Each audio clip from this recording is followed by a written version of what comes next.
मेरे कप्तान इमरान खान साहब आज दीर बाला के अंदर मौजूद थे। एक जलसा आम से उन्होंने खिताब किया। इमरान खान साहब की आज की तकरीर बड़ी इंपॉर्टेंट थी। उन्होंने कहा था कि मैं अपने आगे के लाए अमल का जो है वो आज ऐलान करूंगा। अच्छा, अमेरिका, भारत और इजराइल ये तीनों ने मिलकर इमरान खान को उतारा है। मैं पूछता हूं कि फिर ये हमारी हुकूमत गिराई क्यों? न्यूट्रल्स की तरफ जो है ये इशारा है कि मुझे क्यों निकाला। तमाम सिक्योरिटी फोर्सेस के ऊपर एक सवालिया निशान उठा रहे हैं कि इन्होंने अपना किरदार अदा नहीं किया। ये आप इतना बड़ा इल्जाम पाकिस्तान की अफवाज के ऊपर लगा रहे हैं।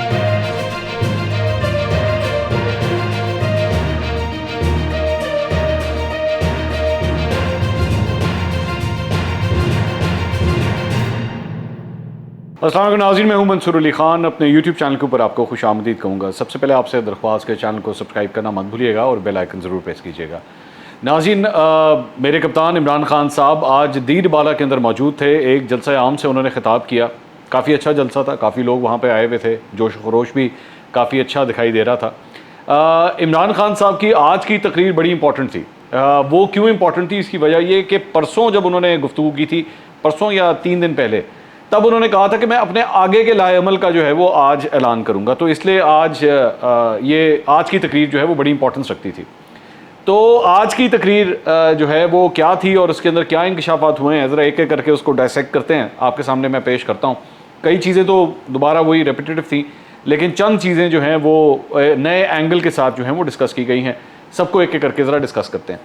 सबसे पहले तो जी उन्होंने कहा कि मैं अपील करता हूं कि ये एक बड़ा स्टेडियम यहाँ पे बनाएं और ये लोग जो हैं दरख्तों, छतों, पहाड़ों के ऊपर जो है वो जगह बनाकर सुन रहे हैं, तो खेलों की ग्राउंडें जो हैं यहाँ पे बनाई जानी चाहिए। हर शहर में 2 से 3 स्टेडियम जो हैं बनाए जाने चाहिए ताकि नौजवान खेल सकें और साथ ही साथ तहरीक इंसाफ अपने जलसे भी कर सके। अच्छा, अब इसके अंदर इंटरेस्टिंग बात यह है कि खैबर पख्तूनख्वा में आपकी हुकूमत को 9 साल हो चुके हैं। 9 साल के बाद भी अभी आप यही डिमांड्स कर रहे हैं कि जनाब ग्राउंडें बनाएंगे हम। और ये बड़ी देर से 2011 से ये बार बार अपनी तकरीरों के अंदर यही बातें करते हैं कि हर शहर में 2 से 3 ग्राउंड्स बनाएंगे। तो अब ज़ाहिर बात है, फॉर्मर कैप्टन भी हैं क्रिकेट के, तो ये चीज़ जो है ज़रा लोगों को क्लिक भी करती है। तो यहाँ पे भी उन्होंने ये कह दिया। अब ग्राउंडें बनती हैं कि नहीं बनती ये तो वक्त बताएगा। वैसे बाय द वे इनके दौरे हुकूमत के अंदर फर्स्ट क्लास क्रिकेट का और डिपार्टमेंटल क्रिकेट का जो हाल हुआ है वो भी सबके सामने। कभी किसी क्रिकेटर को बुला के पूछिएगा कि कितने लोग बेरोज़गार हुए, कितने क्रिकेटर्स बेरोज़गार हुए इस साबिक कप्तान की वजह से। उसके बाद उन्होंने कहा कि जी हमने यहाँ पे 4 बजे आना था, लेकिन खबर आई कि 2:30 बजे ही जो है वो ग्राउंड फुल हो चुका है।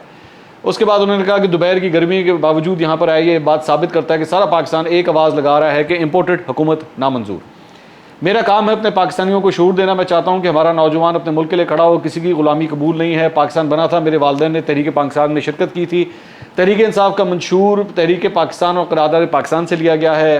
फिर उन्होंने कहा पाकिस्तान का मतलब क्या और तेरा मेरा रिश्ता क्या? हमारा रिश्ता ला इलाहा इल्लल्लाह। जो पाकिस्तान नहीं आ सकते थे उन्होंने भी पाकिस्तान को वोट दिया क्योंकि उनका भी रिश्ता था ला इलाहा इल्लल्लाह। उसके बाद उन्होंने कहा कि ये एक छोटे से इंसान को ला इलाहा इल्लल्लाह मोहम्मद रसूलुल्लाह एक छोटे से इंसान को बड़ा इंसान बना देता है। मैं वो पाकिस्तानी हूँ जिसने सारी दुनिया देखी है।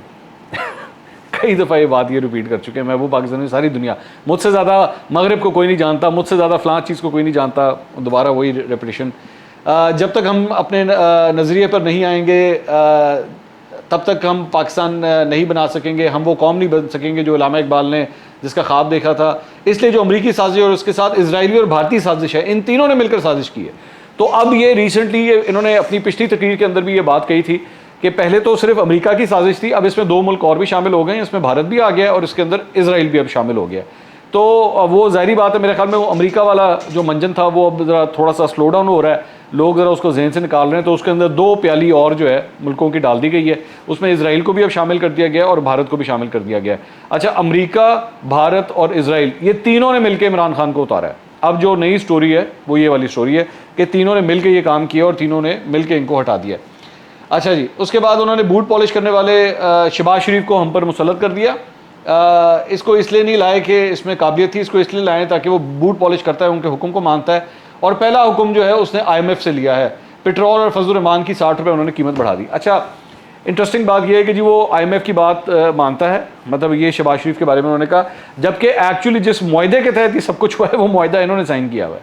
ये मुआहदा इमरान खान साहब साइन करके आए हुए थे। ठीक है, आप अपने मुल्क को IMF के पास ये कमिट करवा के आए थे, अपने स्टेट बैंक को खुद मुख्तारी आपने दिलवाई थी और उसके बाद आपका कंट्रोल वहाँ से चला गया था। तो ये सारी शराइत आपने मानी हुई थी।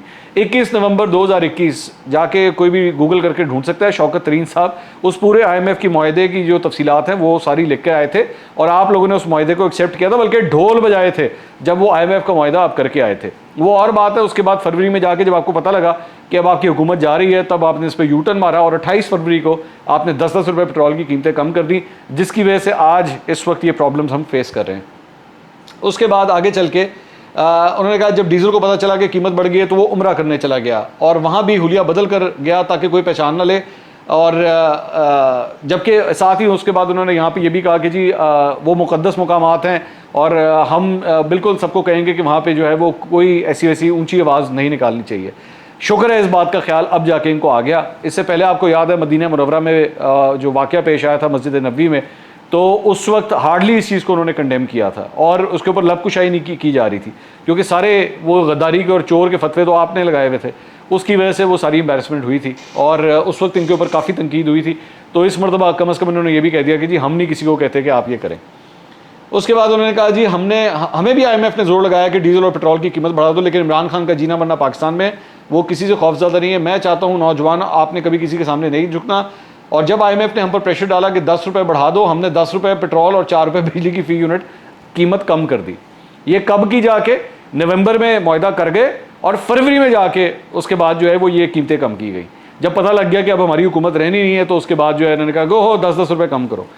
तो अगर ऐसी बात थी तो भाई जब आप नवंबर में मुआहदा करके आए थे, जब वो मुआहदा नहीं करना था, मुआहदा 4-4 रुपये जो हर महीने बढ़ाने का करके आए थे, उस वक्त नहीं करना था, उसी वक्त 10-10 रुपये कम कर देते ना, अगर ऐसी बात थी। लेकिन जाहिर बात है तब तक आपको ये लग रहा था कि आपकी हुकूमत बच जाएगी, लेकिन आगे चल के आपको आइडिया हो गया कि अब आपकी हुकूमत नहीं बचेगी, क्योंकि आपको न्यूट्रल्स की अब वो सपोर्ट नहीं मिल रही। उसके बाद आगे चल के इन्होंने कहा जी पेट्रोल बिजली महंगी होती है तो सब कुछ महंगा होता है। अब ये भी पता लग गया इनको। ट्रांसपोर्ट स्कूल की फ़ीस महंगी हो जाती है। हम कोशिश कर रहे थे अपनी मुल्क की दौलत और आमदनी में इजाफा करें। हमने तारीख में सबसे ज़्यादा टैक्स जमा किया। जब हम आए थे तो 1600 और 180 का जो था वो खसारा था। उसके बाद उन्होंने कहा कि उसके एक्चुअली ये नंबर यहाँ पे वो गलत बोल गए। उन्होंने कहा कि मैं फिर से बताता हूँ, 16,180 हमारी आमदन थी। हमारे दौर में 3.5 साल बाद 56,300 आमदन हो गई। ये फ़ी का आमदन की बात कर रहे हैं। टैक्स ज़्यादा इकट्ठा किया ताकि अवाम पर बोझ ना पड़े। हेल्थ कार्ड लेकर आए ताकि ख़ानदानों के पास इसकी सहूलत हो। बिल्कुल सही कह रहे हैं, मैं इस बात से एग्री करता हूँ। एहसास प्रोग्राम लेकर आए, basically Benazir income support program था, जिसको आपने एहसास प्रोग्राम की छतरी के नीचे ही कर दिया ताकि बेनज़ीर का नाम ना इस्तेमाल किया जाए। सारी कोशिश की कि मुल्क में अवाम पर बोझ कम किया जाए। कोरोना के दौरान बरसगीर में जिस मुल्क ने सबसे ज़्यादा रोज़गार दिया वो पाकिस्तान था, क्योंकि इमरान खान का मुल्क से बाहर कोई कारोबार नहीं है, जीना मरना पाकिस्तान में है। आसिफ जरदारी, नवाज शरीफ, शहबाज शरीफ, इन सब की दौलत मुल्क से बाहर पड़ी हुई है। इनके चोरी के पैसे। और उसके बाद उन्होंने कहा कि रात को एक और तोहफ़ा दिया गया है। पहले पेट्रोल महंगा किया और 45% गैस की कीमत बढ़ा दी गई है। ऑब्वियसली इमरान खान साहब ने इसको अपने पॉलिटिकल गेंस के लिए इस्तेमाल करना है और ठीक कर रहे हैं। मुस्लिम लीग नून भी यही किया करती थी। जब इनके पाकिस्तान तहरीक इंसाफ के दौर में जब महंगाई थी तो वो भी इन चीज़ों को, इन स्टैटिस्टिक्स को अपने लिए महंगाई मार्च और वो सब कुछ वो किया करते थे। तो इमरान खान साहब भी अब अगर इनके साथ ये कर रहे हैं, सही कर रहे हैं। उसके बाद उन्होंने कहा कि जी हमारी फसलें बढ़ी। वही पहले भी अपनी हर तकरीर के अंदर ही बात करते हैं। टेक्नोलॉजी हमने 25% इजाफा किया। मैं पूछता हूँ कि फिर ये हमारी हुकूमत गिराई क्यों, जब हम सब कुछ ये ठीक कर रहे थे। अब ये बेसिकली न्यूट्रल्स की तरफ जो है ये इशारा है कि वो कि मुझे क्यों निकाला। ये टिपिकल वही वाली चीज़ है कि मुझे क्यों निकाला।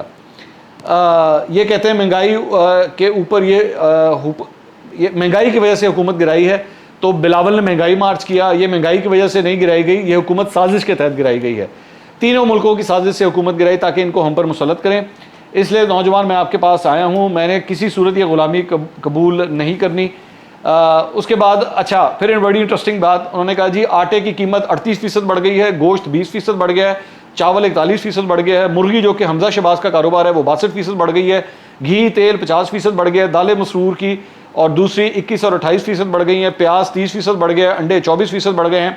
और इस सवाम का फ़ायदा जो है वो हमजा शहबाज और शहबाज शरीफ को हो रहा है। तो ये जो है ना, ये सारे रेट इमरान खान साहब को अब आना शुरू हो गए हैं। ये जब अपने दौरे हुकूमत में थे तो मजाल है किसी प्रेस कॉन्फ्रेंस में कभी कोई इन्होंने रेट बताया हो कि जी कितने फ़ीसद बढ़ गई है, कितनी महंगाई हो गई है। अब हर जलसे के अंदर तमाम घरेलू अशिया की कीमतें जो है ना वो अब आपको बताते हैं। ये होता है, ये आज के जो हुक्मरान हैं ये माजी के अंदर जब अपोजिशन में थे तब इनको आटे दाल का भाव पता था, और जब हुक्मरानी में आ जाए तो फिर नहीं याद रहते। अब इमरान खान चूँकि अपोजिशन में है तो इनको आटे दाल का रेट जो है वो सारा याद आ रहा है। उसके बाद उन्होंने कहा कि जी शहबाज शरीफ की मैं सबसे पहले बात करना चाहूँगा। आजकल उसकी शक्ल आपने गौर से देखी है, बहुत घबराया हुआ है, शक्ल पर अजीब सा खौफ आया हुआ है। कहता है पता नहीं था कि बारूद की सुरंगें जो हैं इन्होंने बचाई हुई हैं। अच्छा, पता नहीं शहबाज शरीफ के चेहरे पे इनको कौन सा खौफ नज़र आया है। कल जो तस्वीर आई थी जो शहबाज शरीफ कोयटा के स्टाफ कॉलेज में जहाँ पे इन्होंने विज़िट किया था उसमें तो वो हंसते हुए दिखाई दे रहे हैं, साथ ही आर्मी चीफ भी खड़े हैं, ख्वाजा आसिफ भी खड़े हैं, सबके चेहरे पे स्माइल नज़र आ रही है। तो पता नहीं इनको कौन सा खौफ इनको नज़र आया। बहरहाल ठीक है, मैं सवाल करता हूँ अगर आपसे नहीं होती तो हुकूमत, तो फिर ये साजिश आपने क्यों की?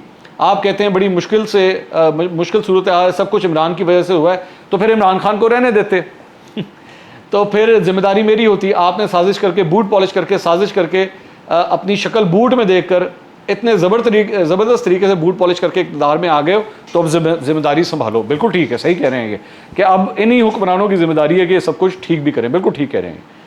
अच्छा जी, उसके बाद आप जब गए थे तो मुल्क पर सबसे बड़ा गर्दिशी कर्जा सर्कुलर डेट था। आपने हमारे ऊपर इतने बड़े बारूदी सुरंगें छोड़कर गए थे, हमने मुल्क को ऊपर उठा लिया। बारूदी सुरंगें तो खैर ये भी छोड़ के गए, आप भी छोड़ के गए, सर्कुलर डेट इस वक्त आप भी सबसे बड़ा छोड़ के गए हैं, वो भी छोड़ के गए थे, ये हकीकत है। उसके बाद इन्होंने कहा कि आप अब साजिश की है, जिम्मेदारी लें और करके दिखाओ, तुर्की ना जाओ, काम करके दिखाओ। ये कहते हैं जी सुबह 7 बजे काम पर पहुंच जाता है, तो जो आवाम को महंगाई में डुबोया है तो ये करने आता है सुबह 7 बजे। शहबाज का काम सिर्फ इश्तिहारों में होता है। वो जो रिसेंटली अभी अखबारों के अंदर इश्तिहार आए थे बिल्कुल ठीक क्रिटिसिज्म है, मैंने भी किया था, खान साहब भी बिल्कुल सही बात कह रहे हैं। अब पता चलेगा हम मुल्क को ऊपर लेकर गए और जब से तुम आए हो मुल्क नीचे जा रहा है। ब्लूमबर्ग, मूडीज़, उन्होंने पाकिस्तान की मीशत मनफी कर दी, वो सारे इदारे कह रहे हैं कि मुल्क नीचे जा रहा है। उसके बाद उन्होंने कहा जी आज हमारी मीशत इधर जा रही है जहाँ मुल्क को ख़तरा है। हमने पहली दफ़ा मुल्क में नेशनल सिक्योरिटी पॉलिसी बनाई थी। इस पॉलिसी के तहत सिर्फ फ़ौज मुल्क की हिफाजत नहीं कर सकती जब तक मीशत मजबूत ना हो। जिस तरह मीशत कमज़ोर होती है, हमारी सिक्योरिटी कमज़ोर होती है। फिर दोबारा उन्होंने सोवियत यूनियन की मिसाल दी कि जी उसकी बहुत बड़ी फ़ौज थी, मीशत कमज़ोर हुई तो मुल्क टूट गया। लेकिन जाहिर बात है इसमें ये नहीं बताते कि जो अफगान जंग हुई थी उसके भी बहुत बड़े असरात थे सोवियत यूनियन के ऊपर, और उसकी वजह से भी पाकिस्तान जो है इस वक्त किसी मुल्क के साथ हालत जंग में नहीं है। उसके बाद उन्होंने कहा कि मेरी तरह के लीडर ना बनाएं तो ये मुल्क से ज़्यादती करेंगे। जिस तरह बाप अपने बेटे से कहता है कि ये रास्ता लो जो तुम ले रहे हो, ये तबाही का रास्ता है, हमारा भी फ़र्ज़ है कि हम अपनी कौम को बताएं। हम सवाल पूछते हैं अपने न्यूट्रल से। अब आ गए ये न्यूट्रल्स की तरफ कि आपका काम सिर्फ मुल्क का दिफा करना है। और जब पता चला कि ये मरासला है, अमरीकियों ने ख़त लिखा है, डोनाल्ड लू ने हमारे एम्बेसडर को ये ख़त लिखा है, तो आपको उस वक्त हम इस चीज़ का दिफा नहीं करना चाहिए था। मुल्क को मुश्किलों का सामना करना पड़ेगा, और अगर तुमने इसे अदम एतमाद में निकाल दिया तो हम तुम्हें माफ़ कर देंगे। ये डोनाल्ड लू की बात रिपीट कर रहे हैं। तो जब नेशनल सिक्योरिटी काउंसिल में रखा गया तो सारी हमारी क़यादत ने कहा कि मदाखलत हुई है और अमेरिका की मजम्मत की गई, डिमार्च दिया गया उनको। तो फिर क्या हमारी जिनका काम है मुल्क का दिफा करना, उनका काम नहीं था कि वो इस मदाखलत के खिलाफ कोशिश करते, रोकते, न्यूट्रल रहने के बजाय? तो वही टिपिकल दोबारा इस्टेब्लिशमेंट से दरख्वास्त है कि जनाब इतनी बड़ी साजिश, अब तो 3 मुल्क हो गए ना, मतलब भारत भी आ गया, इसराइल भी आ गया, अमेरिका भी आ गया, तो जनाब इन सब ने मिलकर मेरे खिलाफ साजिश की, आपने क्यों नहीं बचाया? अच्छा, ये पहले तो चलें ये बात थी, एक जगह ये कहते हैं अच्छा जी आप न्यूट्रल हैं तो न्यूट्रल ही रहें, लेकिन ये जो आप बात कह रहे हैं ना, ये आप हमारी नेशनल सिक्योरिटी के हवाले से तमाम सिक्योरिटी फोर्सेस के ऊपर एक सवालिया निशान उठा रहे हैं कि एक्चुअली इन 3 मुल्कों ने पाकिस्तान के खिलाफ साजिश की और इन्होंने अपना किरदार अदा नहीं किया। ये आप इतना बड़ा इल्ज़ाम पाकिस्तान की अफवाज के ऊपर लगा रहे हैं। ये आज इमरान खान साहब ने एक और लाइन जो है वो क्रॉस की है कि जनाब ये 3 मुल्कों ने पाकिस्तान के खिलाफ, ये कहते हैं कि मेरे खिलाफ नहीं थी, ये पाकिस्तान के खिलाफ साजिश थी, और इन्होंने इस्टेब्लिशमेंट ने जो है वो ये सारा कुछ होने दिया और नहीं रोका इसे, ये इसको ये शेप दे रहे हैं। अब जाहिर बात है वो ये नहीं बताते कि असल बात ये है कि जी मुझे सपोर्ट करना बंद कर दिया था, मेरी सपोर्ट नहीं थी। उसके बाद उन्होंने कहा कि जी आज जो पाकिस्तान का नुकसान हो रहा है, हमारा मुल्क मुश्किल में है, ये साजिश के तहत हुकूमत आई है, इसलिए हमारे मुल्क का मुस्तकबिल अंधेरे में डाल दिया गया है। एक ही रास्ता है इससे निकलने का, वो है साफ शफाफ इलेक्शन, और दीर कि आप इलेक्शन के लिए तैयार हो। तो बाकी बेसिकली वही ज़्यादातर बातें जो है वो रिपीटेड थी। उसका क्या नाम है, FIA के बारे में उन्होंने कहा कि जी वहाँ पे उन्होंने अफसरों को तब्दील कर दिया है और शहबाज शरीफ के ख़िलाफ़ जो इंक्वायरीज़ वगैरह चल रही हैं वो ये देखना आप ये केसेस बंद कर देंगे। फिर इलेक्शंस के हवाले से भी उन्होंने बात की कि जी इलेक्शंस जो हैं अगले इलेक्शन कमीशन के साथ मिल के जो है वो अगले इलेक्शन में धांधली करने की भरपूर तैयारी कर ली गई है। और साथ ही साथ उन्होंने कहा कि जो 25 और 26 की दरमियानी रात जो जुल्म हुआ वो पूरे पाकिस्तान ने देखा। दोबारा उन्होंने आज कल की तरह हज़रत इमाम हुसैन का उन्होंने जिक्र किया, उनकी एग्ज़ाम्पल दी, कूफा की एग्ज़ाम्पल दी कि जी लोग जो है यजीद के खौफ से जो है वो हज़रत इमाम हुसैन की मदद को ना आए। अब आप किस चीज़ को अपने साथ कंपेयर कर रहे हैं? हज़रत इमाम हुसैन मतलब वो सिचुएशन को कूफा की और करबला की सिचुएशन को आप अपने साथ मिला रहे हैं। भाई क्या हो गया यार, खुदा के लिए, मतलब वो कौन सी हस्ती है और आप अपने आप को किस चीज़ से मिला रहे हैं? तो ये दोबारा इन्होंने आज यही काम किया कि यही एग्ज़ाम्पल जो है उन्होंने दोबारा दी है। हर दौर में यजीद होते हैं और ये हैं आज के यजीद। ये वक्त है इनके सामने खड़े होने का। मैं आखिर तक जाऊंगा, इनका मुकाबला करूंगा जब तक मुझ में दम है। हाथ खड़ा करके बताएं आप सब लोग तैयार हैं, इंशाल्लाह जीत हमारी होगी, पाकिस्तान जिंदाबाद। तो बेसिकली जनाब ये सारी तकरीर थी आज की कि मुझे क्यों निकाला। वो नवाज शरीफ जिस तरह कहते थे ना, तो इनका भी यही है कि मुझे क्यों निकाला। अच्छा, फ़र्क सिर्फ ये था कि उसमें ये फरमा रहे हैं कि जी इस्टेब्लिशमेंट मेरी मदद को नहीं आई और मुझे निकाल दिया गया। नवाज शरीफ कहते थे मुझे क्यों निकाला, और वो इस्टेब्लिशमेंट के ऊपर सारे इल्ज़ाम लगाते थे कि जी इस्टेब्लिशमेंट ने जो है वो मुझे निकाला है, इस्टेब्लिशमेंट मुझे बैठने नहीं देना चाह रही थी। दोनों में बस ये फ़र्क है। और ये बार बार जो इस्टेब्लिशमेंट से सवाल किया जा रहा है वो यही है कि जनाब आपने उस वक्त मेरी मदद नहीं की। बहुत बड़ा इल्ज़ाम कि जी 3 ममालिक जो हैं वो मेरे साथ ये सब कुछ कर रहे थे और हमारे मुल्क की जो फ़ौज है उसने मुझे प्रोटेक्ट ही नहीं किया। मेरे खिलाफ ये साजिश हो रही थी, मुझे प्रोटेक्ट ही नहीं किया। जबकि ऑलरेडी एस्टैब्लिशमेंट अपना पॉइंट ऑफ व्यू दे चुकी है, DGISP और ऑलरेडी अपना पॉइंट ऑफ व्यू दे चुके हैं कि जनाब आपके खिलाफ कोई साजिश नहीं थी। नेशनल सिक्योरिटी काउंसिल का दूसरा इजलास भी हो चुका है, उसने भी यही बात की है कि आपके खिलाफ कोई साजिश नहीं थी। लेकिन ये बार बार इन्हीं बातों को रिपीट कर रहे हैं। मेरे ख्याल में देयर वाज नथिंग न्यू सवाए इस चीज़ के कि अब ये 1 से 3 मुल्क हो गए हैं और इल्ज़ामात जो है वो डायरेक्टली अब फ़ौज के ऊपर और भी ज़्यादा लगना शुरू हो गए हैं। अगले व्लॉग में दोबारा मुलाकात होगी। अल्लाह हाफ़िज़।